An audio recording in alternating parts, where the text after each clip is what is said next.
Это наша пастор Ирина. Пускай она скажет нам источник и секрет красоты. Слава Богу.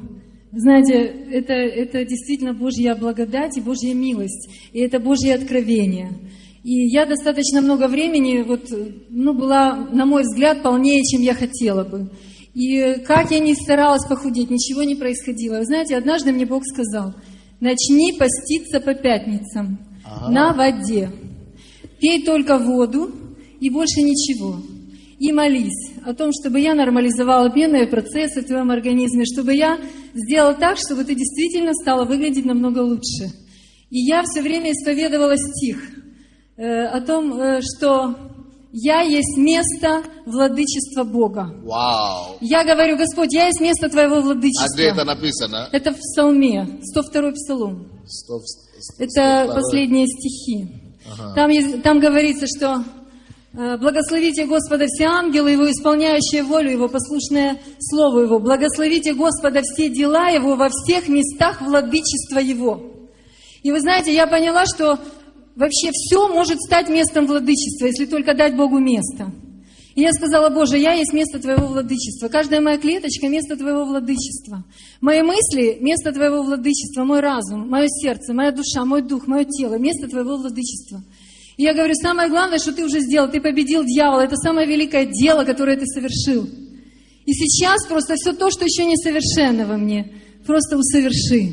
И Бог мне сказал: начни поститься по пятницам на воде. И я в четверг, последний раз я кушаю в 8 часов вечера, потом я просто пью воду, целый день следующий пью воду и кушаю на следующий день 10 часов вечера. И получается 24 часа в сутки я просто на воде. И почему именно в 10 я кушаю, а не в 8? Потому что 2 часа после того, как вы покушали, 2 часа еще пища переваривается, и пост начинается с 10. Вау! И я просто увидела, как Господь начал просто меня менять. За 7 месяцев я похудела на 8 килограмм. Причем это совершенно незаметно, это как-то совершенно не мучительно. Теперь организм до такой степени привык, что я уже по пятницам просто уже у меня потребность ничего не кушать. И мне от этого хорошо и приятно, и я знаю, что через это просто начали решаться многие вопросы и по служению, потому что Богу очень угодно, чтобы мы смирялись пред Ним и смиряли даже свою плоть. И вы знаете, в этот день особенно как-то я слышу Бога. В этот день я как-то очень хорошо чувствую Его, потому что все мое естество настроено на то, чтобы Его принимать во всей полноте. И я вижу, как Господь устрояет меня. И сейчас... Это уже не только вы видите, теперь мы это уже увидели. Слава Богу, это слава Божья. Давайте мы воздадим славу Богу. Yes. И я хочу вас тоже призвать к такому посту. Вы знаете, если вся церковь начнет по пятницам поститься и молиться, и вы можете просто молиться обо всех ваших проблемах, а также о проблемах в церкви, о пробуждении, об исцелении, о покаянии. И вы знаете, вы увидите, какой придет прорыв. А просто я благодать Божья. Принимаю этот вызов. Да. Первый принимаю этот вызов. Спасибо вам большое. Господь, именем Иисуса, мы отдаем сегодняшнее служение в Твои руки. Просим Тебя, Господь, чтобы Ты учил нас, чтобы Ты направил нас, чтобы Ты открыл наши глаза еще к большим пониманием Твоих законов. И чтобы эти законы могли принести нам благо. Во имя Иисуса Христа. И весь народ Божий скажет. Исайя 42:21. Господу угодно было ради правды Своей возвеличить и прославить. Чего? Не слышу. Поймите, что закон это как принцип. Бог есть Бог принципов, как я уже вам говорил. Закон, порядка, правила. Ради правды Своей Господь возвеличил. Не имя Свое, закон. Это бомба. Законы важнейшие. И особенно законы, которые правит миром, которые правит жизнью. То есть законы, не законы, как старые законы, ветхие законы, которые уже Иисус отстранил. Но здесь речь идет о порядке, о законе Божьем, о порядке Божьем, о правила Божьи. Бог есть Бог порядка, Бог есть Бог правила, Бог есть Бог принципов. И ради праведности, ради правды своей, представьте себе, закон служит праведности. Закон из-за того, что Бог очень желает правды, очень желает праведности, Он возвеличил закон. Вы помните, 138, по-моему, Псалом, 2-3 стих написано: «Ибо Господь возвеличил Слово Свое, вещи Своего имени». Слово, вещи имени. Что такое Слово? Опять принцип, опять порядок, опять закон, Слово, закон. Слово Божье тоже называется закон Божий. То есть Бог возвеличил закон, вещи Своего даже имени. О чем это говорит? О чем это говорится? Это говорится о том, что мы с вами можем призывать имени Господа от 1000 лет. Мы можем молиться, мы можем ходить в церковь, призывать имя Господне, и Бог и это не изменит ни в коем случае Бога, если Бог уже правильно указал или установил. Если Бог уже сказал, вот так оно, чтобы не получило, чтобы пожирающего у тебя не было, тебе надо давать десятину и пожертвование. Это есть его слово. Но ты говоришь, а я не буду давать десятину, я же молюсь. Я буду молиться только. Сколько бы ты не молился, Бог уже возвеличил слово. Бог уже возвеличил закон свой. Вещи имени своего. То есть ты можешь призывать его имени молитвы. Когда мы призываем его имени молитвы, ты можешь призывать его имени сколько ты хочешь. Но если его слово уже так говорит, что чтобы не заболеть, вы знаете, причина нашей болезни чаще всего не из-за того, что верующие, имеется в виду, верующие болеют и верующие умирают, не потому что мы грешим, не потому что мы курим, или мы блудим, или мы колемся, но из-за того, что мы неправильно заблуждаем и смотримся за законы плоти, за законы физиологии. Мы не знаем эти законы. И мы говорим, я же служу Богу. Бог говорит, что ты не заболеешь. Слушай, Бог говорит, ты не заболеешь. Только в том случае, если ты будешь слушаться закону Божьему. Да, можно жить и не заболеть. Можно не умереть в молодости. Но в этом случае ты должен не просто идти молиться или давать десятину и выполнить какие-то другие законы. Ты должен знать законы, которые за это отвечают. Законы, которые отвечают за долгожитие. Допустим, чтобы жить долго, написано в Библии, надо посчитать отцов и матери, или старше тебе, твоих наставников. Но это духовное. Но помимо этого закона, надо еще послушаться другим законам, законам плоти. Потому что то, что определяет, сколько ты будешь жить, это законы духовные и законы плотские. То есть ты, допустим, не ругаешь своего пастора, ты не нарушаешь, ты посчитаешь своих родителей, но если ты кушаешь только то, сколько ты хочешь, или ты никогда не подвижный, не ведешь подвижный образ жизни, у тебя сердце сядет. У тебя, а потом ноги, начнут опухнуть, потому что нет движения достаточно. Или у тебя, начнут быть головокружение, потому что ты сидишь слишком много. Или у тебя, или ты, кушаешь много, у тебя начнут быть, организмы выйдут из строя. То есть, это есть законы, закон плоти, закон тела, нужно тоже его соблюдать. Чтобы, вот как она сказала, почему она похорошила? Это потому что она постилась, удержалась от лишней пищи. И когда она удерживала от лишней пищи, ее тело ощущалось. И токсикация, или как это самое, выходились из ее тела. И яды выходились из ее тела. И благодаря этому она стала выглядящей. До того, вы что, молились или не молились до того? Всегда молились. Сколько вы уже ходили в церковь?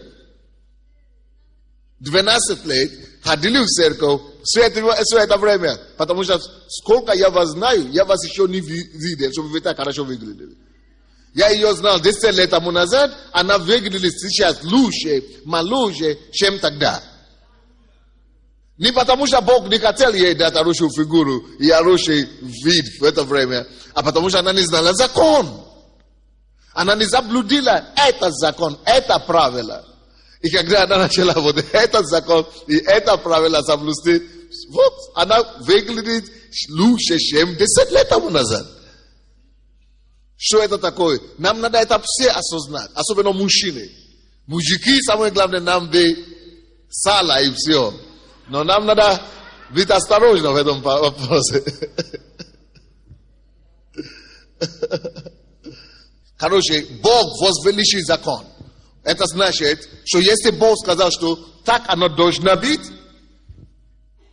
то, что ты призываешь его имя, это не изменит. Он уже возвеличил закон. Он возвеличил имя свое выше своего имени.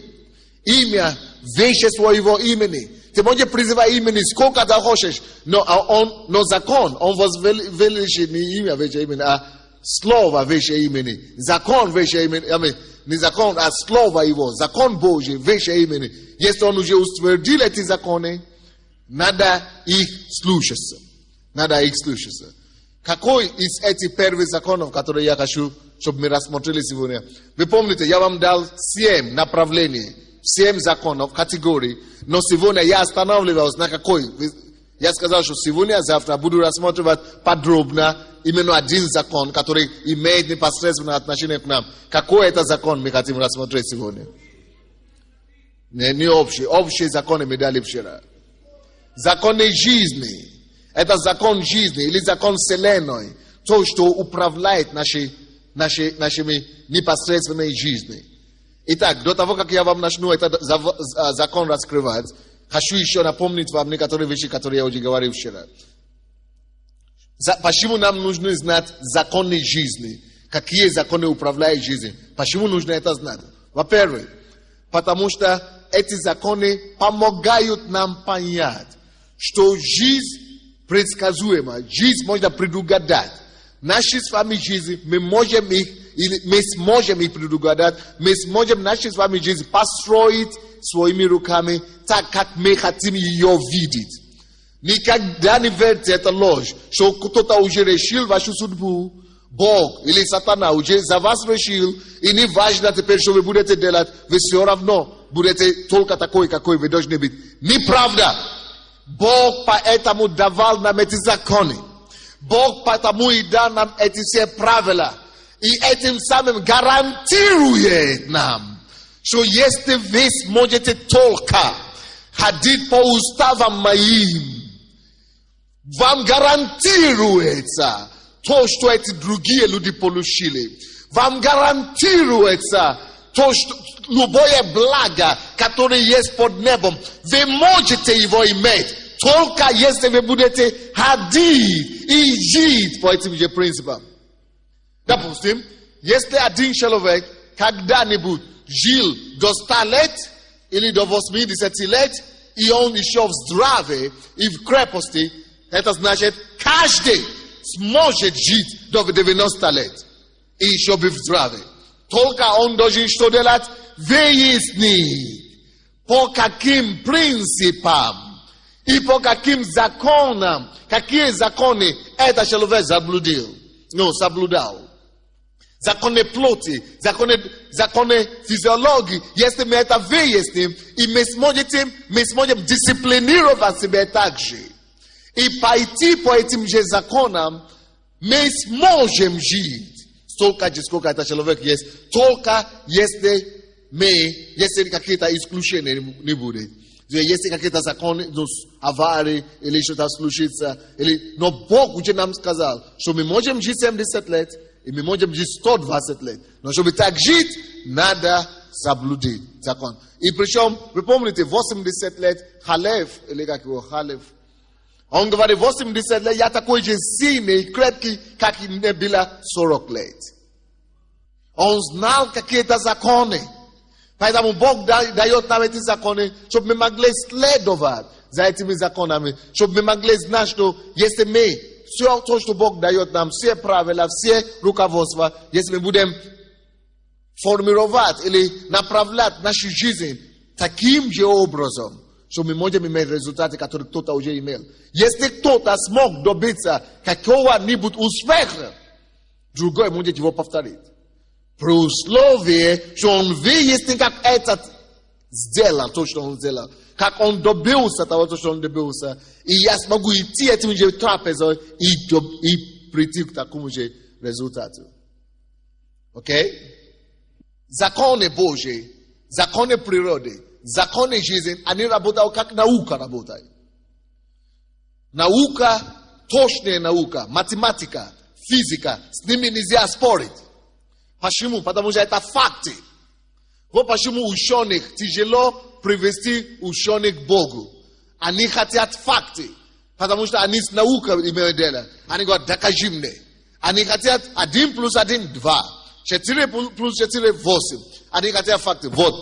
Библия – это книга фактов. Соломон так поступил, несмотря на все его мудрости. Он блудил, блуд принижает человека. И несмотря на все его мудрости, несмотря на все его величие, и Соломон был позорен из-за того, что он блудил. Каин убил Авеля. Каин убил своего брата.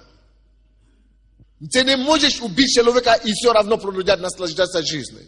Мы видим, какой его жизнь стала. Он стал носиться везде. Ты не можешь наслаждаться жизнью после этого. Законы есть. Ты скажешь, что нет, у меня исключение, потому что, вот я такой красавец.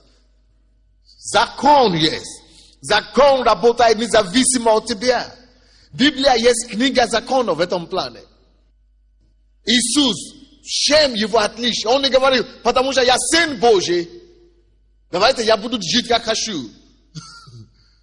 Завожу себя женщин, я же сын Божий. Буду ругаться, сколько я хочу, я же сын Божий.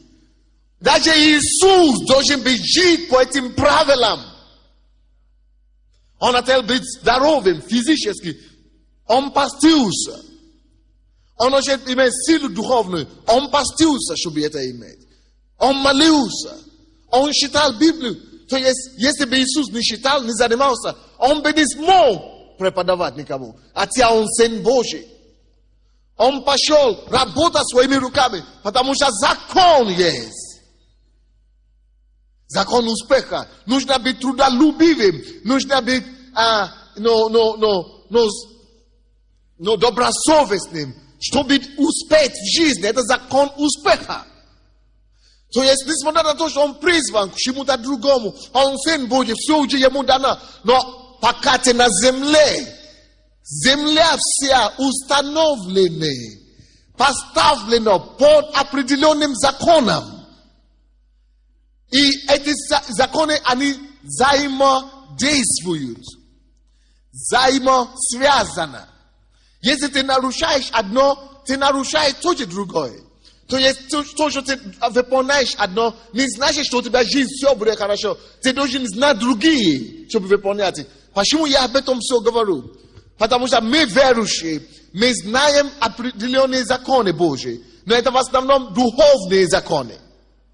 И только в этом мы ударились, только в этом мы и живем.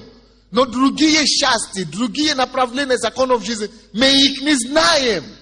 И зачастую у нас много непонимания.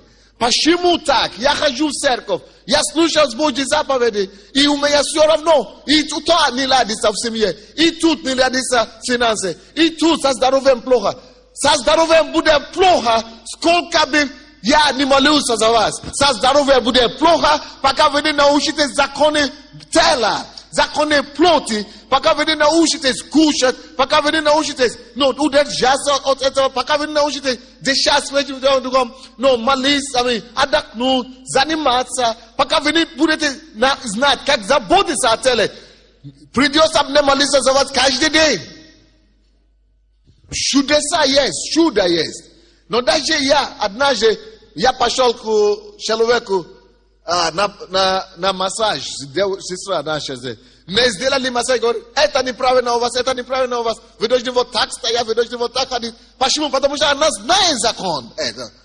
Я все нарушил, и все стало плохо. Даже если я самый большой помазанный, нужно знать законы этой физиологии. Вы понимаете, да? Разные законы влияют на разные сферы жизни. И мы не можем обвинять Бога. за наши несостоятельности. Аминь. Итак, эти законы позволяют нам предсказывать результат нашей жизни. Предсказывать результаты в той или иной сфере нашей жизни. Результаты нашей деятельности можно предсказывать их, благодаря каким законам мы живем. Слушаться, послушание этим законам, они дают нам защиту от разных невезений, которые происходят в мире, от разных катаклизм, которые происходят с людьми в мире. С людьми много чего неправильно происходит, но послушание этих законов, они защищают нас. Скажите, законы не мои враги, они мои защитники. Они охраняют нас. Послушание им дают тебе охрану, защиту. Послушание этих законов. Посмотрим еще Исайя 8 глава, 20 стих. Написано: обращайтесь к закону и откровению. Видите? Что нужно делать с законом? Что нужно делать с этим законом? Обращайтесь к закону и откровению. А зачем? Очень просто. Если люди не говорят, если они не говорят, как это слово говорит, мы должны обратиться к Слову Божьему, знать законы. Если все остальные, весь мир говорит, не как слово это говорит, то нет в них света. Кто не говорит, не как это слово говорит, нет в них света. Они помогают нам. Окей. Первый закон, который мы будем сегодня рассмотреть из сферы законы жизни, законы Вселенной, это закон называется творение. Закон созидания, вернее. Не творение, а созидание. Созидание. Этот закон еще по-другому некоторые называют закон веры. А некоторые его знают как закон созидания, творения. А некоторые его называют закон мыслей. О чем говорит этот закон? Этот закон говорит о том, что все видимое происходит из невидимого. Вот нашу сестру, допустим, мы показали сегодня, пастор Ирину, да? И результат, который сейчас видимый, это из того невидимого, который она сейчас нам рассказала. Все видимое имеет какое-то объяснение. Все видимое происходит из невидимого. Что это обозначает для меня и для вас лично? Это обозначает, что вся моя жизнь, будущее и сегодняшнее, оно уже есть. Все уже есть в духовном мире. Написано, что земля, Псалом 89, 91 Псалом, да? Или какой? Второй стих. Написано, что мы были закрыты в Боге. Еще до начала мира, до сотворения мира. Мы были закрыты в Боге. Мы все, и Ефесянам тоже написано так. 1 глава. Мы все были в Боге прежде сотворения мира. Все, что вы хотите, все, чего вы желаете в этом мире, они есть в духовном мире, прежде всего. А это 89-й Псалом, 2 и 3 стихи. Если кому-то надо. 89, 2 и 3 стих. Все видимое, кто это знает? Вы все это знаете, да? Что все видимое происходит из невидимого. Это Евреям 1 глава 1 стих. Вера же, поэтому этот закон иногда называется законом веры. Вера же есть, что? Осуществление ожидаемого. Ожидаемого. Откуда его осуществление? Откуда мы его ждем? Из духовного мира. Из духовного мира. Получается, что, братья и сестры, есть целые тонны. Написано в Псалом 137. Или какой там? 138. Что его мысли, да? О нас. Это. Что, как, нет. Что его мысли о нас, как песок. 100, по-моему, 38, да? Вот, что его мысли о нас, как множество, как песок. Что я чудно сотворен. Я чудно сотворен. 138. Вот его мысли о нас как песок морский. То есть очень много благих идей. Не думайте, что у Бога нету планов для вас. Их так много, как песок земли. Кто-нибудь найдите мне этот стих. Как песок морских. 15 стих, 17 стих. 138 Псалом, 17 стих. 138 Псалом, 17 и 18 стих. Слушайте, никогда не верьте своему разуму, потому что иногда нам всем так кажется, из-за того, что у меня самого нету мысли о себе, нету планов для себя, я не знаю, что делать дальше. Мы думаем, что значит у Бога нету планов для нас. Ложь. Проблема в том, что это мы не выяснили, какие у Бога планы. Это ты не подключился. Это ты не послушался законы, чтобы выяснить, какие эти законы у Бога, какие эти планы у Бога для нас. Но для всех и для каждого из нас его планов так много, что это как песок морских. Но если даже это будет песок морских планов его, если мы с вами не будем знать, как подключиться к Богу, как получить эти планы, как бы download, как компьютерский термин я это использую, как загрузить в себя, как загрузить свою базу данных, в свою голову, загрузить эти все информации внутри себя, ты ничего не поймешь. Надо качать, надо выкачать эти все информации, которые у Бога, чтобы они стали твоими. Но для этого надо знать эти законы. Во-первых, надо сначала знать этот закон, что все, что мне надо сегодня, и все, что мне надо завтра, оно уже есть. Это первое, что это, о чем этот закон нам говорит. Все, что мне надо на сегодня, все, что мне надо на завтра, они уже есть. Они есть где-то. Где они? Они есть в Боге. Потому что все закрыто в Боге. Если они есть в Боге, мне надо тогда найти Бога, чтобы найти то, что мне надо. Но чтобы найти Бога, есть правила, чтобы найти Бога. Чтобы слушать Бога, есть правила, как слушать Бога. Чтобы получить то, что Он обо мне учит, говорит, есть правила, как это делать. Я должен слушать этим законам, следовать за этим правилам, и они становятся моими. Итак, кто-то думает, что вы никем не можете стать, или ничего не подготовлено для вас, это ложь. Все то, что подготовлено для вас, их много, как морский песок. Очень много планов у Бога для вас. Очень много благословения у Бога для вас. Но они уже есть. Это в два, то, что вам надо знать. Они уже есть. Но это другое дело. Вы возьмете это или не возьмете. Это станет вашим или не станет вашим. Как еще нужно делать, чтобы оно стало вашим? Надо уметь брать у плана Божьего, выяснить эти планы, получить эти откровения, и чтобы оно брать из духовного мира, чтобы оно стало. Для этого надо вера. Вера есть осуществление. Чтобы верить, надо не только видеть. Чтобы верить, надо видеть, что ты хочешь. Надо, чтобы Бог тебя открыл. Надо понять, что надо идеи. Поэтому мы говорим за идеи или видение. Мы говорим за видение. Что у меня есть видение или у меня есть мечта. Вот это есть то, что Бог, это есть частинка, песочки из того, что Бог подготовил нам. Эти идеи, видения, это чуть-чуть всего лишь. Их много. Поэтому никогда нельзя довольствоваться, что я уже пастор, значит ничего у Бога уже нет подготовлено. Еще много чего Он приготовил.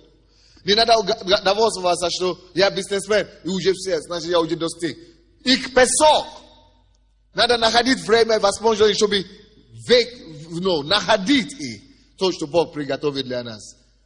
Они есть уже в духовном мире. Итак, это есть закон. Все, что мне надо, они есть. Они есть в духовном мире. Я найду Бога, я найду мои планы.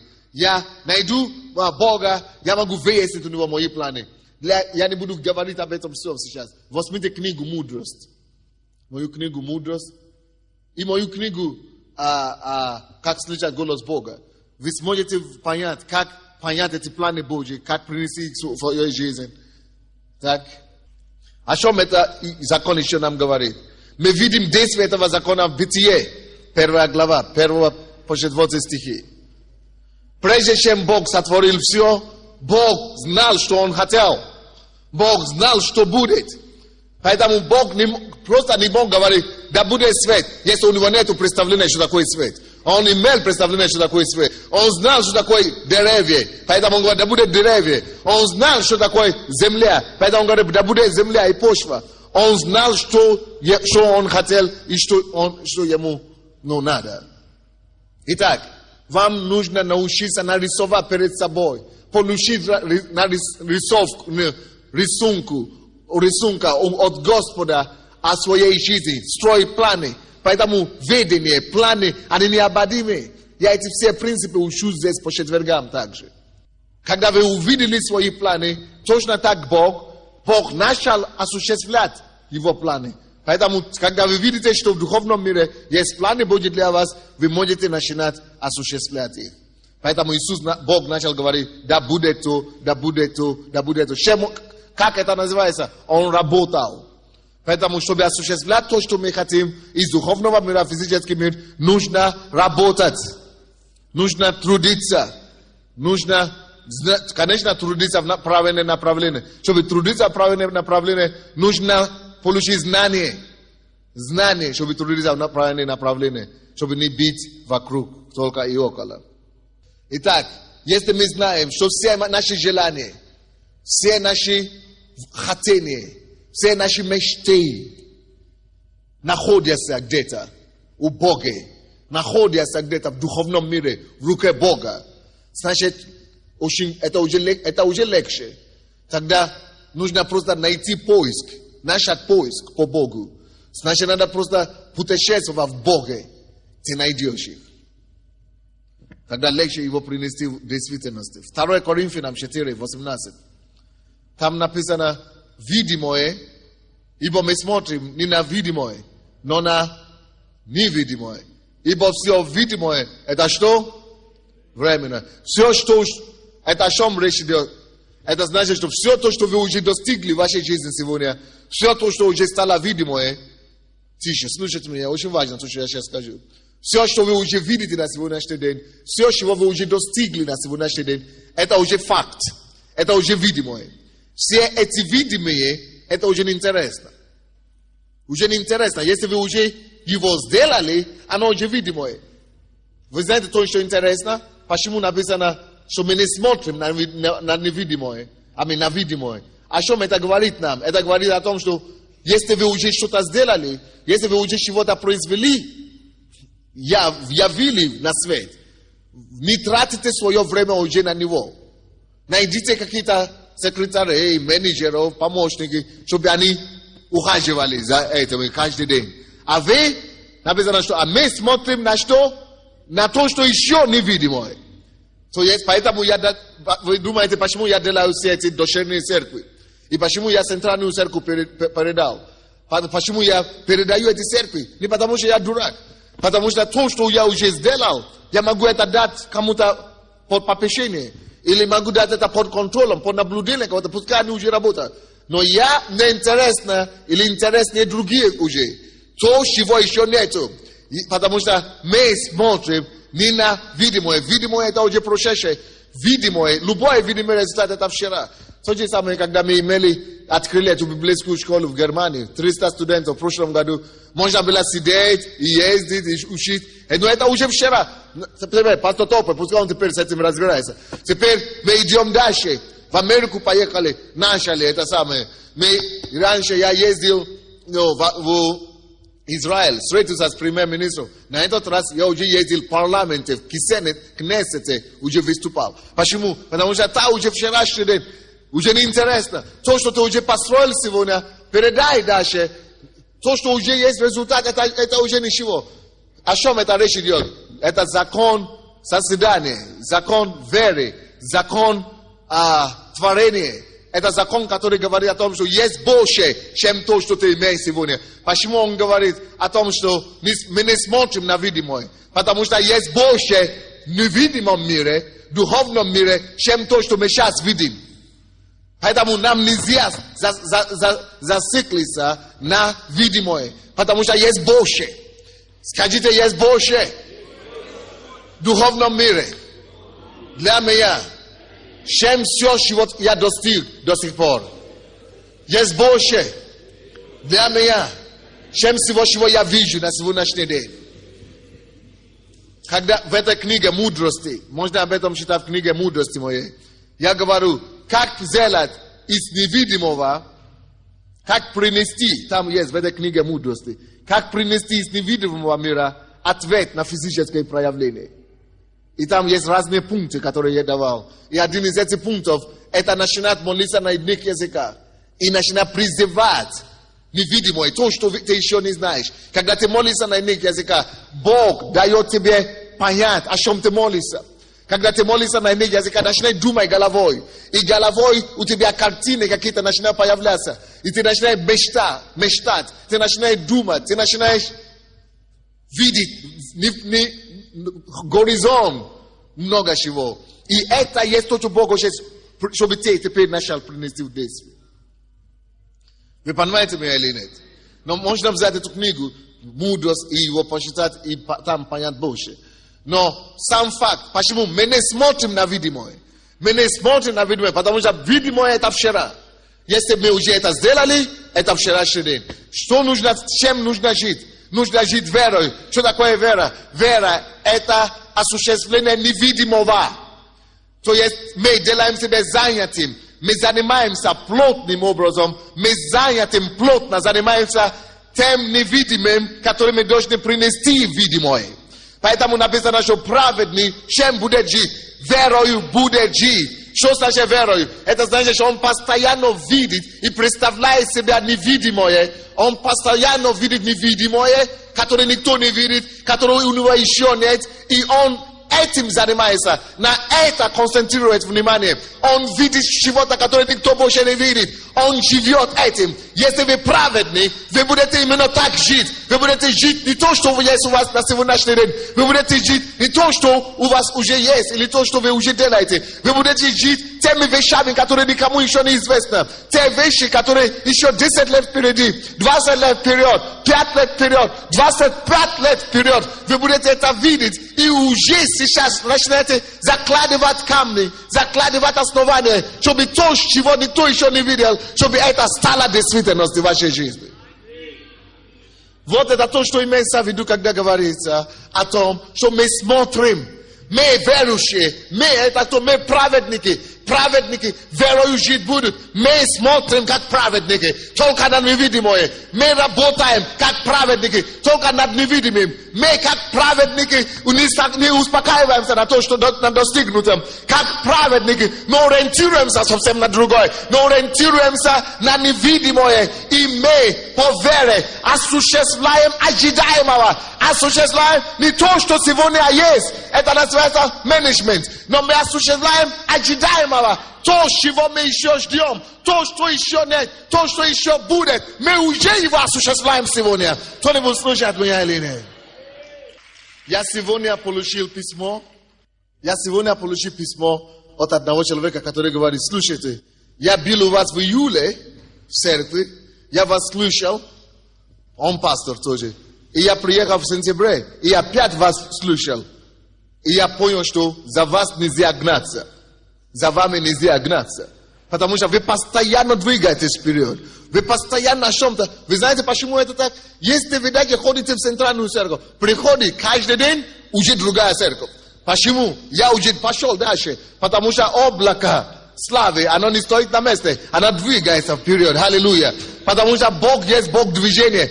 Бог, мы как Бог, мы праведники. И праведники верою жить будут. Что значит верою жить будут? Они осуществляют не в достигнутом, не уже осуществленные, они достигают невидимого. Они достигают и работают над невидимым. Я постоянно работаю над невидимым. Допустим, я уже последний год думаю только о том, как мне заботиться о 7 детей.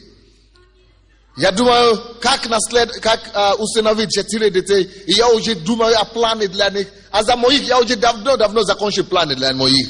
Даже когда они еще не родились. И я уже начинаю думать, занят мыслями, и думаю, как... Вот я всегда так думаю.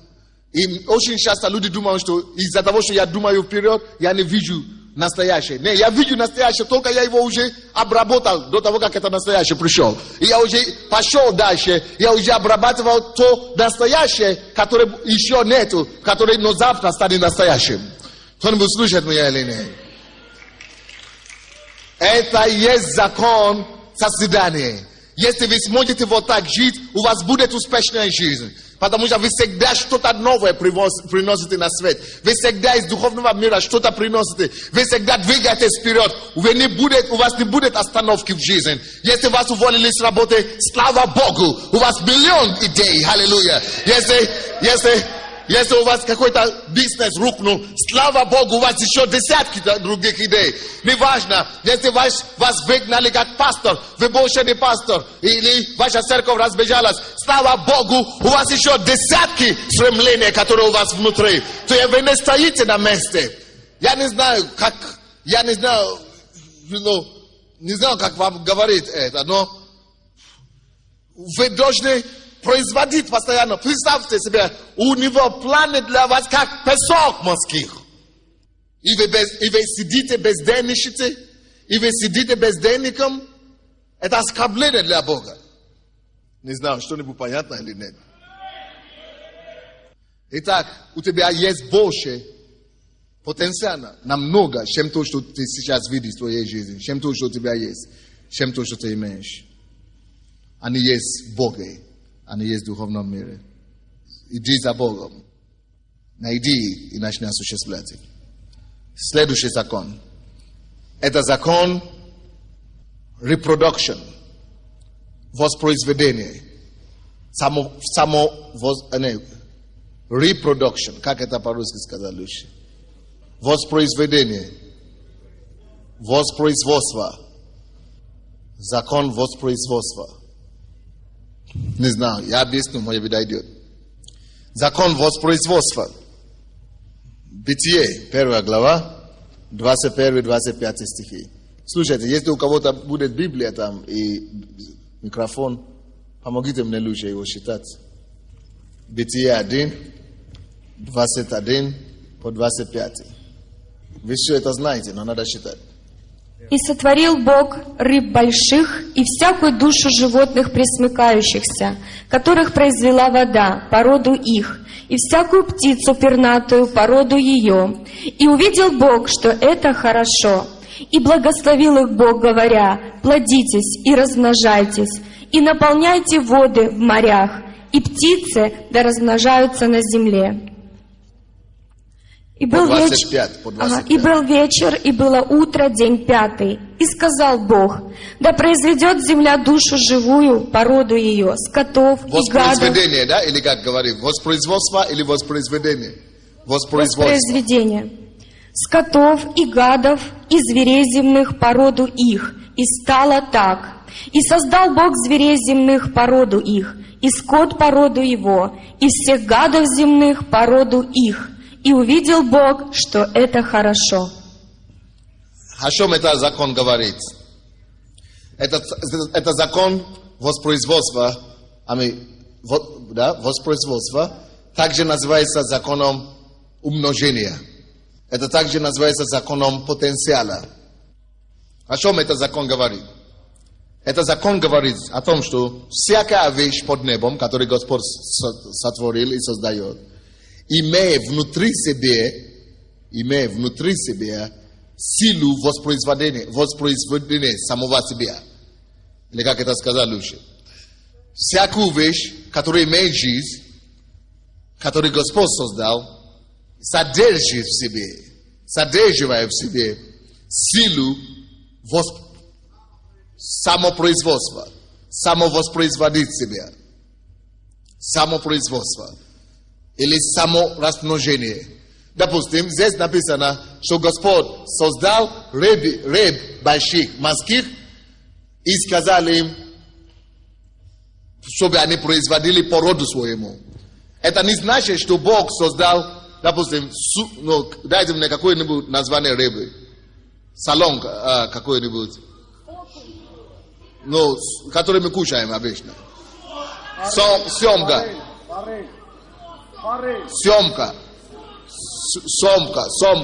Сумка. Давайте, допустим, Бог создал сумка. Да? Это не значит, что Он создал 1000 сумок. Он создал только одну. И вы обратите внимание на мое произношение, что вы пропустите самое главное. Не пропустите самое главное. То слушайте смысл, то, что я хочу говорить. Пока вы смеетесь, я уже пошел дальше. Вы пропустите. Форель. Вот, или, допустим, форель. Это не значит, что Господь сомга одну произвел 1000, форель произвел 1000. Нет, только по одному. Это не значит, что когда Он говорит, что Он создал звери полевых, это не значит, что Он создал слонов 1000, кит, допустим, 100, или, как там, еще собак 1 000 000. Нет, Он просто по одному. По роду, разным родам, по роду, разным родам. И что это значит? Почему Он так сделал? Потому что Он создал один все это, но Он влаживает внутри них силу самопроизводства.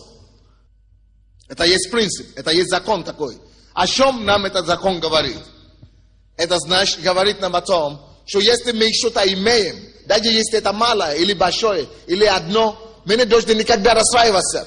Неважно, откуда мы начинаем. Неважно исходные позиции. Важно, что мы знаем.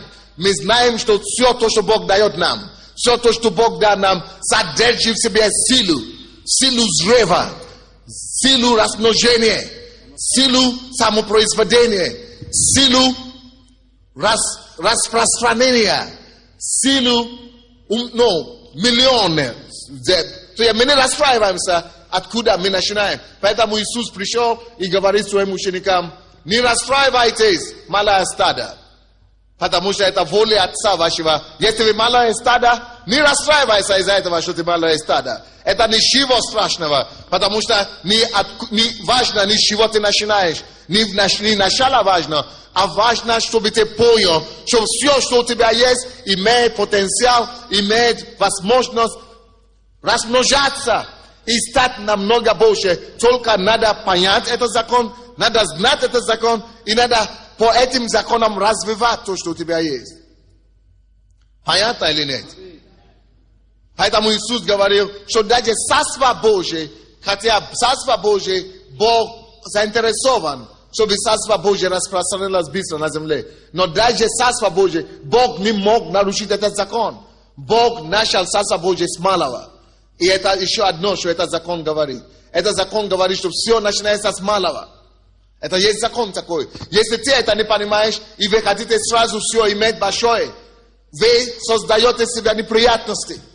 Если вы это не понимаете, что все начинается с малого, вы стремитесь большим, человек ломает себя, он ломает дровей много, и он нажимает, он зарабатывает себе шишки много. Если Бог это уже сказал, что, допустим, Бог создал человека. Как Он его создал? Создал одного человека, а потом с этого одного создал второго, Еву. А потом с этих двух или с этого одного теперь нас 6 миллиардов и больше на земле. О чем это говорит? Это есть этот закон воспроизведения, самопроизведения. То есть закон размножения. И это есть закон, который говорит, что все начинается с самого начала.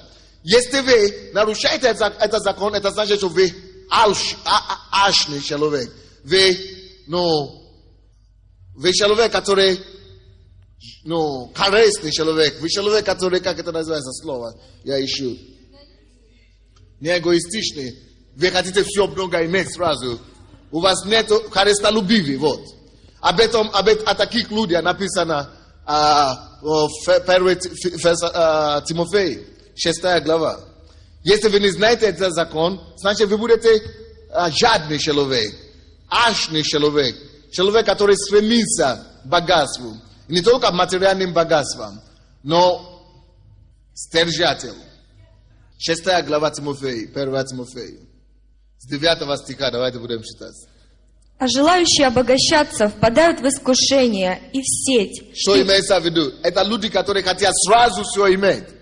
Ничего страшного захочет обогащаться, быть богатым. У Иисуса было много богатых людей в его компании, да? В его учениках. И Симон, который его дал место похороны для него, был богатым человеком. Никодим, который пришел к нему ночью, был богатым человеком. Женщины, Луки, по-моему, 8 глава, 2 стих. Написано, что женщины были богатые, которые служили ему. Ничего плохого в том, чтобы люди богатые. Но человек, который стремится, желает все сразу иметь, он не сдержанный, у него стержание, как это, да? Да, у него стержание, у него проблема, у него алчность, у него желание брать все вместе. Он нарушает этот закон. И какие опасности есть для него? И во многие безрассудные и вредные похоти, которые погружают... Такие люди имеют похоти. Если ты не понимаешь закон, что все начинается с малого, у тебя похоть двигает. Это похоть собой двигает. Почему многие люди теряют свои деньги? Потому что они хотят сразу все иметь. И они отдают на большой риск, и все сразу теряют. Или люди, которые просто идут на необдуманные решения, потому что они сразу хотят все иметь. Если у вас такое желание, если все сразу иметь, у вас проблема. Это у вас похоть. Вам надо победить похоть, понимать, что все делается по закону. Вы помните, в 90-е годы, сколько этих бандитов было? Я жил в Союзе, и я видел, только молодежь видел, на БМВ ездили, на Мерседес, все катались по всему городу, бритоголовые такие, кожаные куртки такие. И теперь говорят, что половина из них перестреляны, а другая половина сидит в тюрьме. А кто единственный остался живым, либо пришел в церковь, или кто-то за него молился. Почему такие проблемы у людей? Потому что люди, которые имеют похоть, которые двигаются в похоть незаконном, когда вам предлагают все и сразу, будьте осторожны, потому что это против закона жизни. А о чем закон жизни говорит? Закон жизни говорит, нельзя иметь сразу все. И этот закон об этом и говорит, закон самопроизводства. Позвольте вещи само воспроизводить себе, позвольте вещи само развиваться. Закон умножения. Вещи начинаются с малого, но потом растет, если вы будете соблюдать эти законы. И поэтому он говорит, что эти люди падают в искушение. Люди, которые сразу хотят все иметь, не постепенно идти, они будут падать в искушение. Мало того, что они падают в искушение, они будут падать в сеть. Все, что обещает много сразу, это сеть. Люди падают в сети. И во многие безрассудные. Почему не безрассудные? Эти люди не думают глубоко. Если думать глубоко, анализировать глубоко, можно понять, что нельзя сразу рожать 10 детей одной женщины при первой беременности. Нет. Если у женщины 10 детей, надо 10 беременностей, хотя бы 5 беременностей иметь. Чуда не будет. Это закон такой. То же самое, как финансы. Все сразу не будет. Ты не можешь сразу иметь 10 миллионов дохода. Или 100 миллионов дохода. Не будет. Если это так будет, значит так пришло, так уйдет.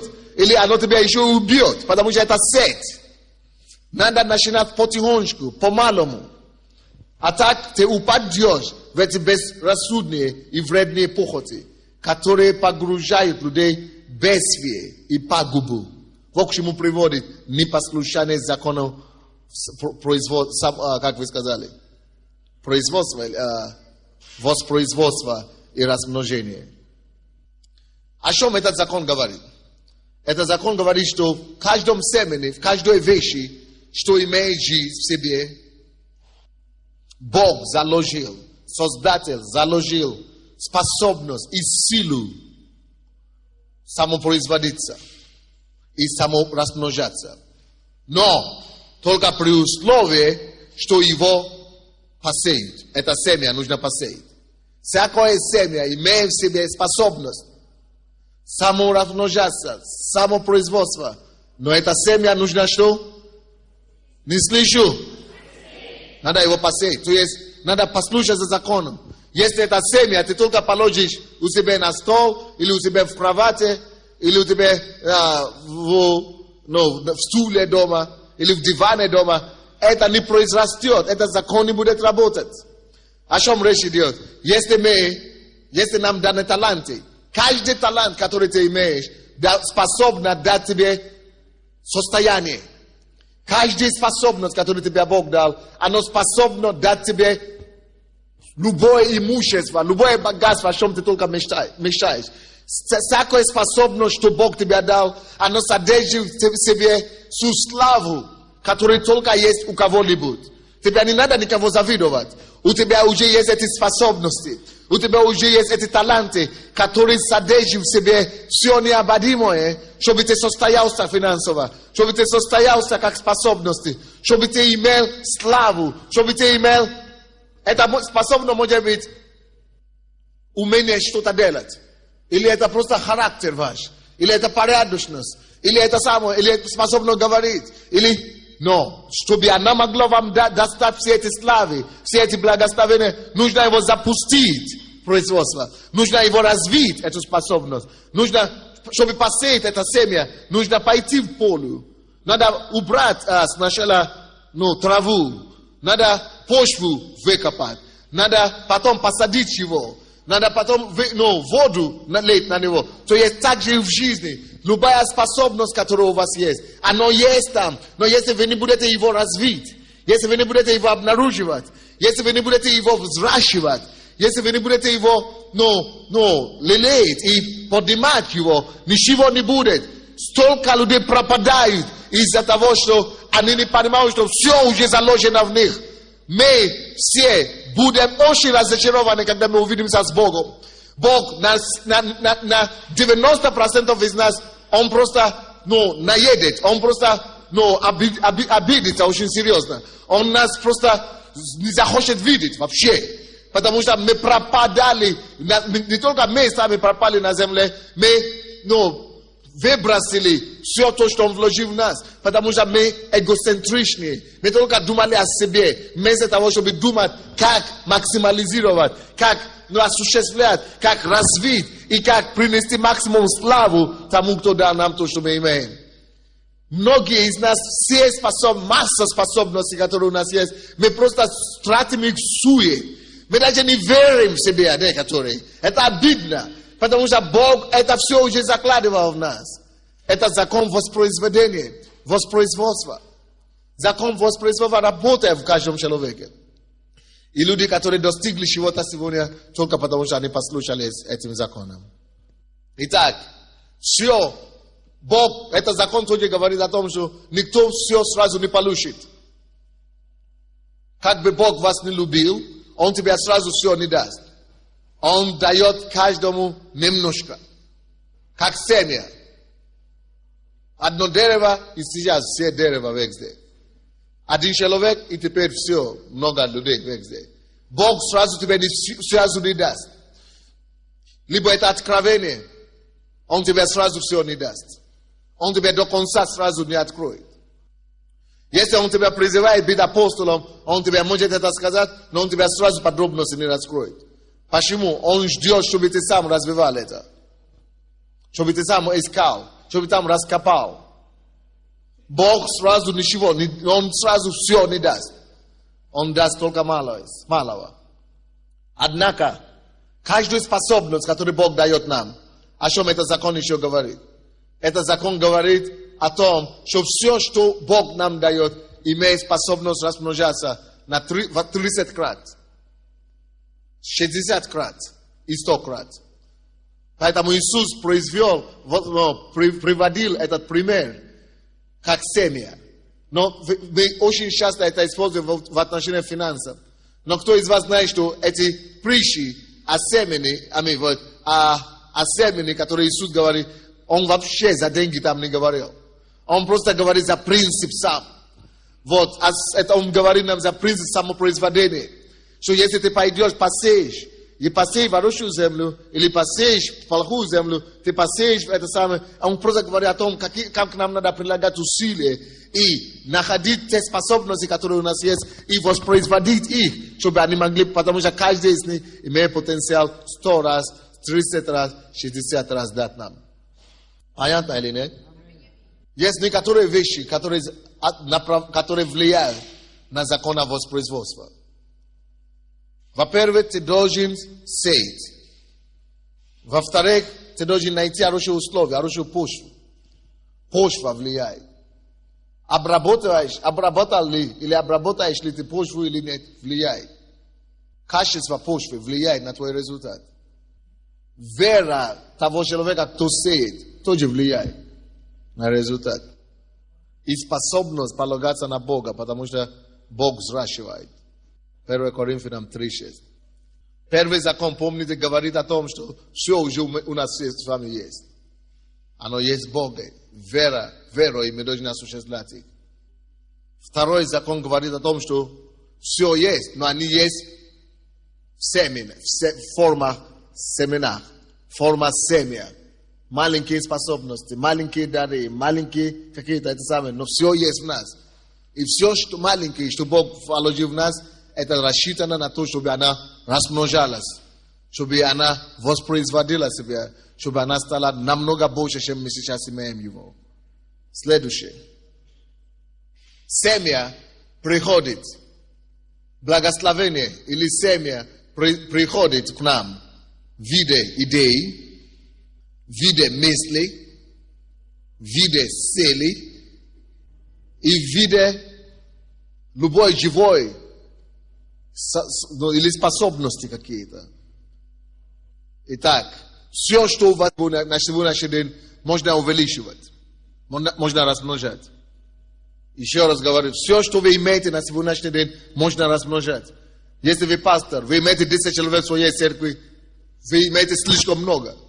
Потому что всякое, что есть у нас, это есть семя. И от одного можно делать 1000.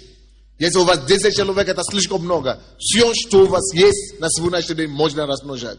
Итак, если кто хочет послушать этим законам, что вам нужно начинать делать? Начните смотреть на все, что у вас есть на сегодняшний день, как вещь, которая способна размножаться. Квартира ваша может вам дать 10 квартир. Я это учу здесь по четвергам. $100, которые у вас есть, может стать 10 тысяч долларов. 100 гривен, которые у вас есть, может стать 1 000 000 гривен. Все, что у вас есть на сегодняшний день, способно умножаться и размножаться. Бог хочет, чтобы вы размножали все. Поэтому он обиделся на человека, которому он дал 1 талант и отказался размножать его. Это закон. Все рассчитано на размножение. Бог ожидает, чтобы вы размножали все. Допустим, когда мы сделали оранжевую революцию, или, допустим, когда я встречаюсь с президентами и так далее, люди говорят: о, Бог же это сделал, уже все, закрой это в альбоме, в офисе. Нельзя закрыть в альбоме. Всякое чудо, которое Бог делает, надо его поставить на пьедестал, чтобы она производила еще больше чудес. Всякого наркомана, кого Бог исцелил, надо уметь это раскручивать, это чудо, чтобы она произвела еще 10 таких или 100 таких чудес. Чтобы каждый наркоман, кого Бог исцелил, принесла еще 100 таких наркоманов. Всякого рака, кого Бог исцелил, чтобы она привела еще исцеление 100 таких раков. Всякий алкоголик, кого Бог освободил. И тот же сам везде, все, что Бог тебе дает, все, что Бог делает для тебя, оно может быть размножено. Это значит, мы должны всегда думать, направление, что это закон. Все, что Бог мне дает, это доверие. Бог ожидает, чтобы я мог строить и размножать на это. Чтобы я мог построить на это и еще больше славу построить на это. Непонятно вам, что я говорю. Поэтому люди говорят: зачем вы делаете такую рекламу? Зачем вы делаете? Потому что они недалекие. Если ты не сделаешь эту такую рекламу, никто не услышит. А Бог говорит, что ваши добрые дела, они должны быть, он говорит, как там написано, чтобы ваш свет вот так сиял перед все люди, чтобы они увидели ваши добрые дела, и чтобы они прославили кого? Отца вашего Небесного. Ваш свет должен сиять. И так сиять, чтобы люди видели. Люди не увидят, если ты его прячешь. Люди не увидят, если ты его закрываешь. Люди не увидят, если ты о нем не рассказываешь. Итак, о чем этот закон еще говорит? Этот закон еще говорит, что согласно Бытие, что Иисус Дух Божий носился сначала над землей, да? Прежде чем Бог сотворил, говорит, да будет свет и так далее. О чем речь идет? Что есть стадия инкубации. Или инкубация, да, мы говорим?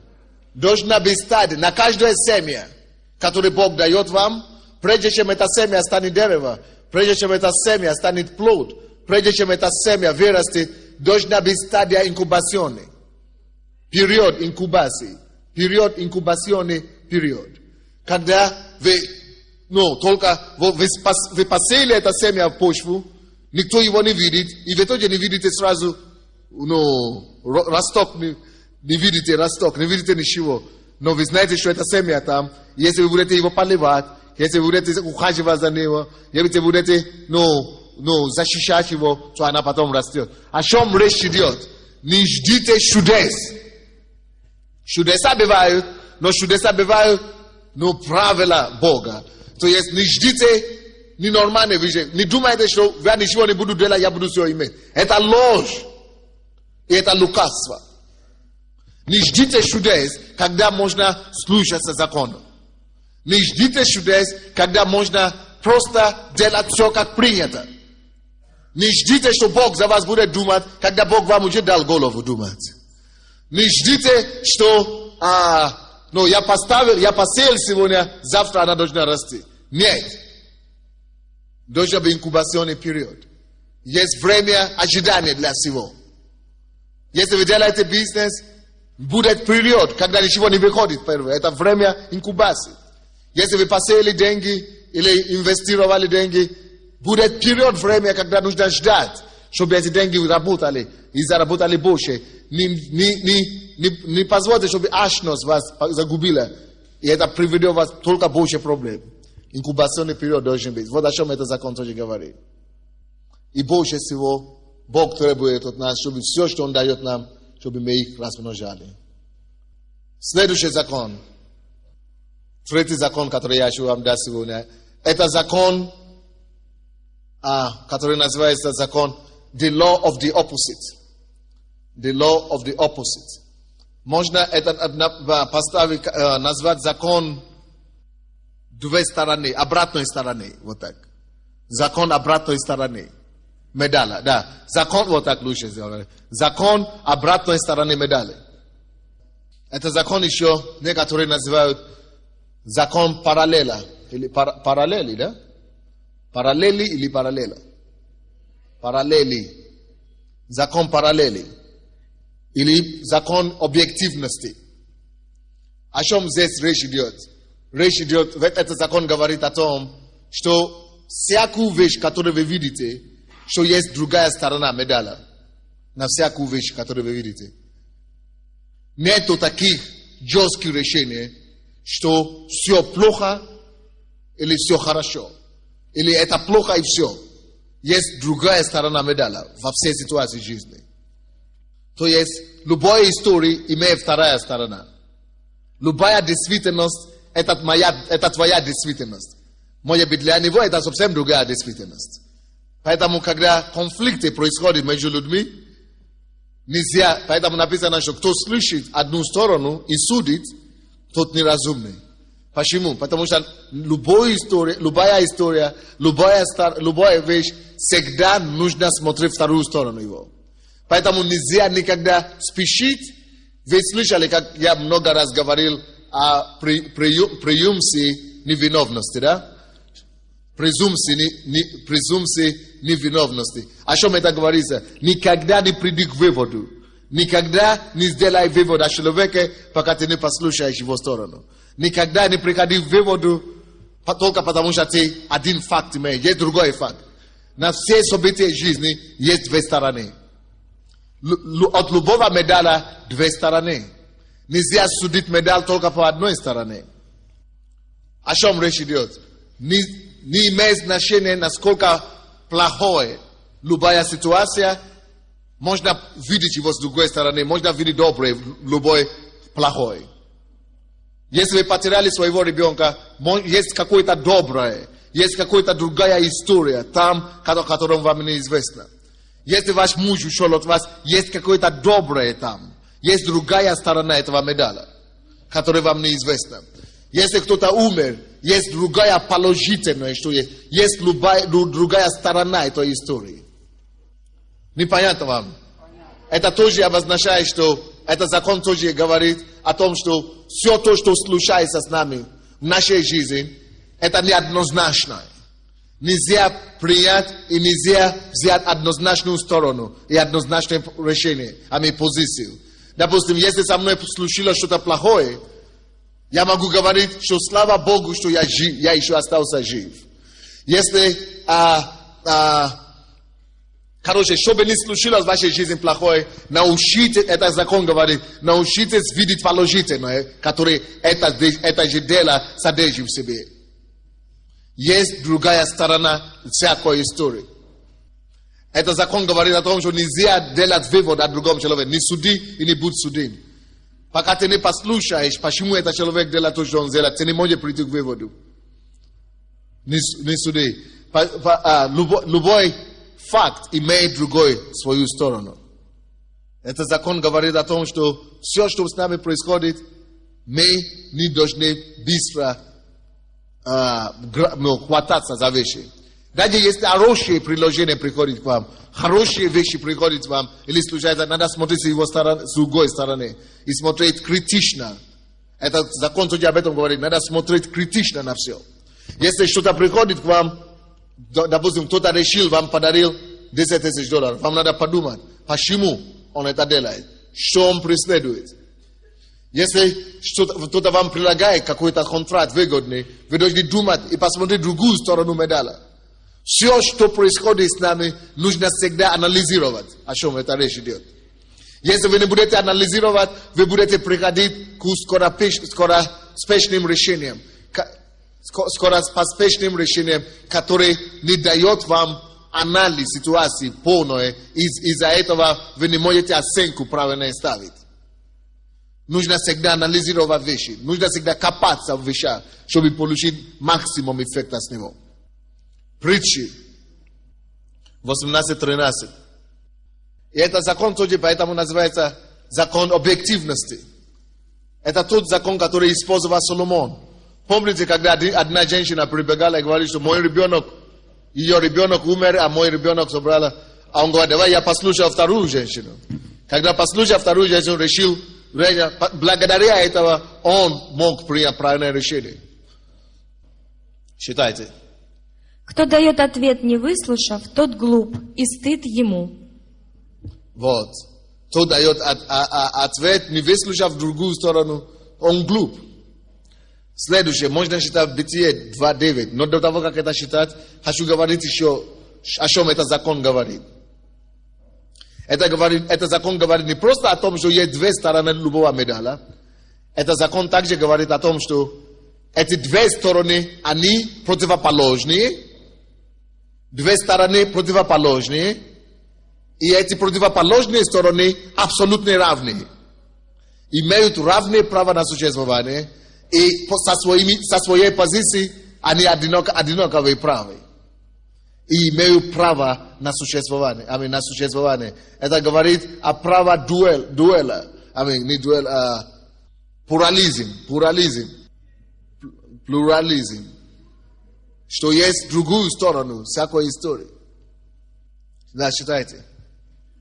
«И произрастил Господь Бог на земле всякое дерево, приятное на вид и хорошее для пищи, и дерево жизни посреди рая, и дерево познания добра и зла». Добро есть и зло есть. Противоположность разные есть. Жизнь есть и смерть есть. Этот закон говорит о том, что в этой жизни все есть. И зло, и добро. Надо уметь различать зло и добро. Это закон, о чем еще говорит, о том, что не будьте наивными. Это закон говорит о том, что не будьте наивными. Что люди могут обманывать. Если человек ходит в церковь, это еще не значит, что это единственная сторона его жизни. Это одна сторона жизни. У него есть другая сторона жизни, которая тебе неизвестна. Это говорит, что не будь наивными.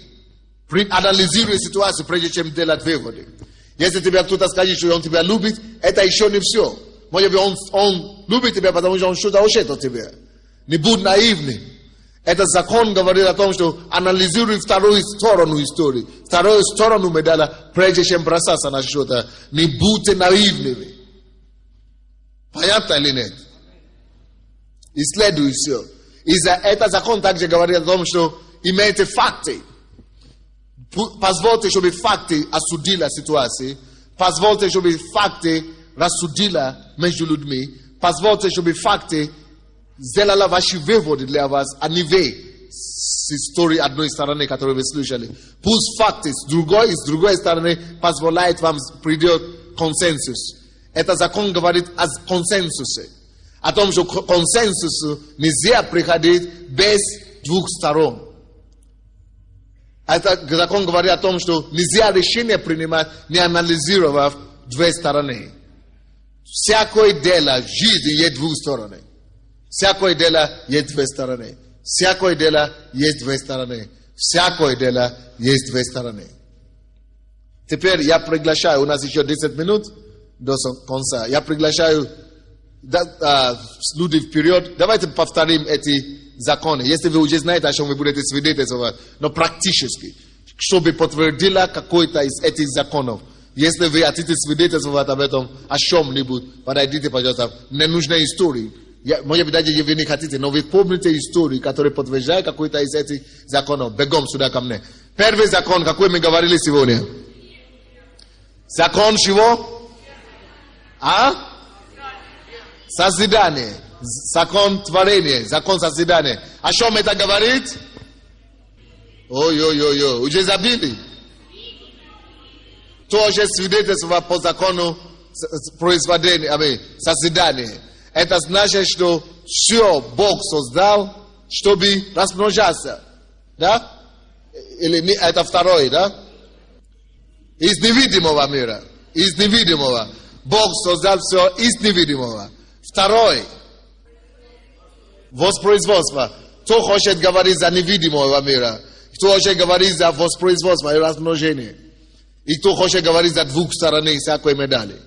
Подойдите сюда, один только человек в зале. Неужели, если никто не подходит, значит вы не понимаете, что я учу? Потому что эти законы мы сталкиваемся с ними каждый день. Эти законы мы сталкиваемся с ними каждый день. Если вы не подходите, значит вы не поняли мое объяснение. А мне нужны примеры живые. Добрый вечер. Я хочу два закона могу показать на своей жизни. И начну с конца. Это закон никто не уходит. Обратной стороны еще медали. Нету 9. Пожалуйста, еще нету 9, никто не шевелится. Закон обратной стороны медали. И кто знает мою жизнь, я всегда говорю, и когда рассказываю свое свидетельство... Никто не знает свою жизнь. Да. Расскажи, что никто не знает. Я в прошлом был военно-морской офицер, потом стал алкоголиком, сейчас я пастор церкви. И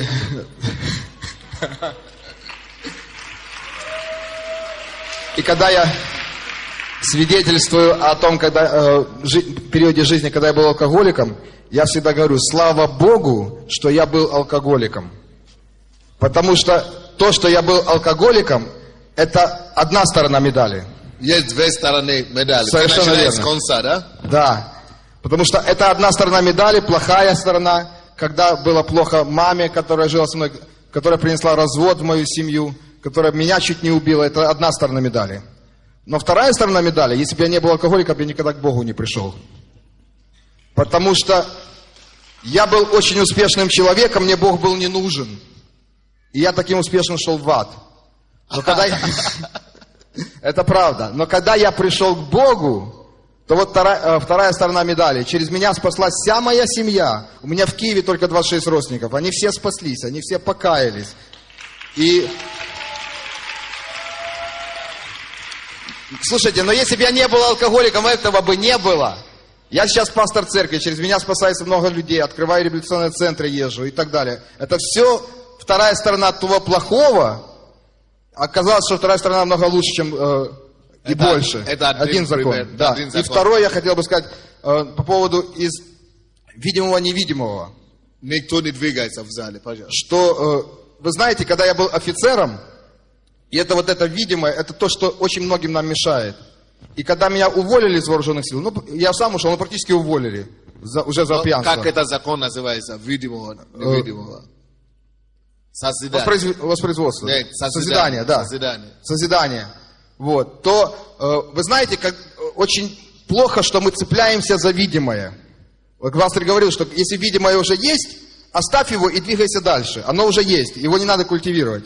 Но, как правило, вот это видимое, вот меня, допустим, я ушел из вооруженных сил, и первая мысль у меня была, меня незаконно там уволили, там нарушили... Армен, не мешай. Армен. Закончили различные там какие-то нарушения были, и думаю, надо сейчас все восстанавливать и, пытаться вернуться в эти вооруженные силы. Вот. Цепляемся за видимое. Цепляемся за видимое, потому да. что это уже есть, это легко. А потому что я себе не представлял, что у меня в жизни может быть что-то другое. Мне уже было под 40 лет, я уже был, как бы, официально можно было уходить на пенсию. И как бы я думал, ну я вечный офицер, но я вечный военный, и ничего другого для моей жизни не предназначено.